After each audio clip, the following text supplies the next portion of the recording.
What a day. It's Monday. It's understood that Celtic will be denied the possibility of winning the league at Ibrox due to safety concerns. Police Scotland have instructed league bosses to avoid such a scenario, and it looks like it might be a midweek slot on either the 23rd and 24th of May that we travel to Ibrox to play the Sevco Rangers, which is absolutely, you know, if they can't make sure that our players are safe. I mean, we know that the fans aren't safe going to Ibrox. It's been proven many a time. Hence the reason that there's no fans at the away games. But the fact that Police Scotland have come in and said, for safety concerns. Anyway, Kris Commons, we talk about him. Barry Robson, we'll have to get talking about him because Barry Robson was one time Celtic player, is now the manager of the mighty Aberdeen, who are just playing fantastic just now. We talk about Tomoki Iwata. We talk about the 20 million player that's currently at Celtic. That's how much it would cost to drag him away this summer. And we talk about Rio Hatate also in today's Celtic FC news. So back to the news that's came out that the Police Scotland have urged SPSL bosses, they've instructed them actually to avoid such a scenario where Celtic cannot win the league at Ibrox because of safety concerns. Obviously the fixtures come out today, but it's looking like Celtic will play Sevco on either the 23rd or the 24th of May, which will be a midweek slot. Well. Chucked their dummies at the pram, and you know, the fact that if you it's a game of football, and if they can't make sure that our players are safe, you know, they obviously dropped points yesterday to the mighty Aberdeen. I'm going to give you a funny story about that yesterday. We'll jump onto that first. So Barry Robson was laughing at the referee Nick Walsh. I never watched the game. I was obviously got a couple of messages telling me the score. I never watched them, so Barry Robson had a little laugh. He said after the game, he said Nick Walsh came over to speak to the Aberdeen bench, and the match commander late in the game asked if listen to this, if the ball boys could speed up returning the ball to the field of play. The referee, for the first time in my 20 to 30 years football career, this was the first time he's come over to tell the ball boys to hurry up, said Robson. 30 years. I didn't get that once in my playing career. I've never had it once before. He says he found it quite funny. He says, were they told to slow down? Maybe, but it wasn't by me, he said. So there you have it. They never got their usual penalty, Rangers. Because they never got their usual penalty, Rangers, the referee decided to come over and tell the bench to tell the ball boys to hurry up.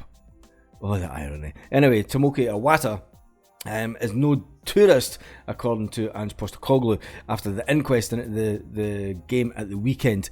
They'll obviously be back in training today, and they'll sit down and they'll go over that game with a fine tooth comb, as they always do on a Monday, and I think they'll pick out, and Ange will pick out a lot of the problems that the players had, and they'll go about rectifying that for the game against the Rangers this weekend.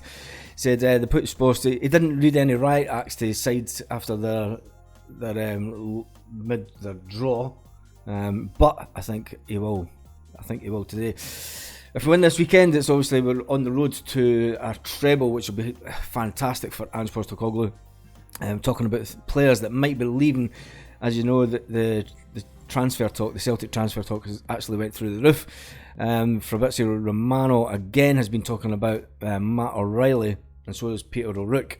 It suggested that if Matt O'Reilly was to leave this summer, Celtic would be commanding at least 50 to 20 million mark to even consider parting ways with the midfield player. The Danish midfield player has obviously been quite sensational under Ange Postecoglou as we close in on 2 in a row, but transfer guru Fabrizio Romano has recently updated on Twitter the state of play surrounding O'Reilly's future, stating that Matt O'Reilly is understood to be happy at Celtic.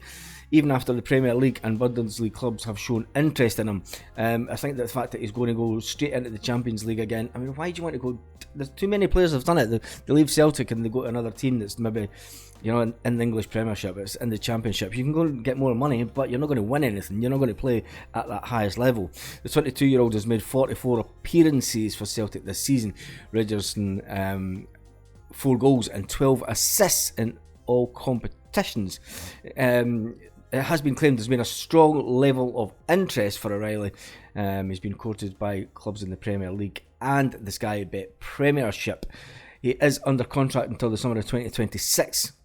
And with Lila Bada looking to go this summer, it would be interesting to see if a bid does come in for Matt O'Reilly, and would the player take it? I don't think he would. Like he said, it's the noises that's coming out of the O'Reilly camp. He is really happy at Celtic. He's happy the way we're going. He's happy the fact that he's progressing as a player. You've got to remember, this is a guy that was like playing for MK Dons just a few seasons ago. So it's been a meteoric rise in the game for the young Matt O'Reilly. I know a lot of people give him a lot of stick, and he doesn't have the best game, but you've got to remember, he is just a young lad. You got a lot of people that were slating Rocco Vata on that at the weekend, and Ben Summers saying that, we're bringing on these young guys, right? Matt O'Reilly's a young guy. Lila Bada is only 20-year-olds, so we can't always give stick to the young players that are coming through our youth system, and then not give that same level of stick to foreign players that are the same age, because they're seemingly better because they've got a foreign name. I don't buy it. I think the Celtic fans, and fans in general, when young guys come through the system, these young guys really want to play for the club. They see it as an honour that they're getting to make that jump. It's a lifetime ambition. Players that we buy in, we're buying them in for money. We're spending good money on them. They're journeymen. Players that come through our system, look at Callum McGregor.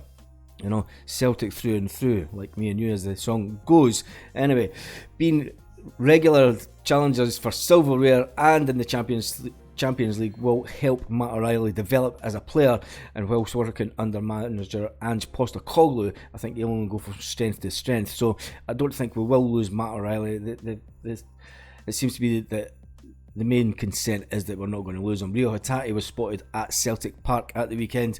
He was spotted walking in. He put his hood up, coming in from the car park, walking into the game. Did he have a slight limp? He has got a hamstring injury. If it is a bad hamstring injury, you're not going to see him towards the end of the season. This season, Kris Commons is saying that Michael Beale will be having sleepless nights about how to stop Kyogo Furuhashi this weekend. Furuhashi is obviously terrorised Rangers in the Sevco in the last couple of games. He scored 5 goals in the last 3 games against Rangers. Will he be able to do it this weekend? Kris Commons went on to say that he believes that Connor Goldson improves Rangers' defence. Was Goldson playing yesterday? I don't know. Someone tell me in the comments, was Goldson playing yesterday? Anyway, who cares? I think that it's a must-win game for them. It's a must-game for us if we want to win the treble. I think our whole focus will be geared to this weekend, and then whatever happens after that, we've won the league anyway. We can win it. If we can win it the first game after the break, it'll be fantastic. Dropping points, it was just a blip. Former Celtic star reckons that Ange Postecoglou will be ramming home the point in the Celtic dressing room, and that Celtic need to be on top of Rangers at the back four every opportunity on the game this weekend. It's a massive game for both sides. Massive game at Hampden. There will be 50-50 split of fans, which will be good. And then we'll go back to the league game, and that will take care of itself. I think it's absolutely disgusting that Police Scotland are determining when and where, well, not where, but when the game should be played due to safety concerns. That says more about them and their club, and it says more about Scotland as a society accepting their behaviour on an ongoing basis.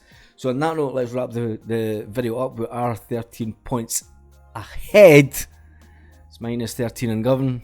It's about 24 degrees here today. Have a great day, Celtic fans all around the world.